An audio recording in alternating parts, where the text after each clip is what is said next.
સુરતમાં ગુજરાત ભાજપ અધ્યક્ષ C R પાટીલે રામ મંદિર મુદ્દે નિવેદન આપ્યું છે। રામ જન્મભૂમિ માટે વર્ષોથી અનેક લોકોએ બાધાઓ રાખી હતી। ભગવાન રામનું અસ્તિત્વ નહીં સ્વીકારનારાઓને આપણી આસ્થાને ઠેસ પહોંચાડી હતી। આ દિવસની બધાને રાહ હતી અને કાર સેવકોના જીવનનો ધ્યેય આજે પૂર્ણ થયો છે। તો અયોધ્યામાં વિશ્વના શ્રેષ્ઠ મંદિરનું નિર્માણ થયું।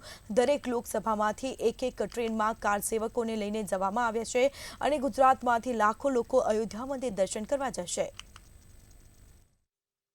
लगभग 400 થી વધુ વર્ષથી ભગવાન રામના જન્મભૂમિ અયોધ્યામાં રામ મંદિર બનવું જોઈએ એના અનેક પ્રકારના આંદોલનો થયા। અનેક લોકોએ કાર સેવા કરી, અનેક લોકોએ શહીદી ઓરી લીધી અને કેટલાય લોકોએ વર્ષો સુધી તપસ્યા કરી, વર્ષો સુધી બાધાઓ રાખી।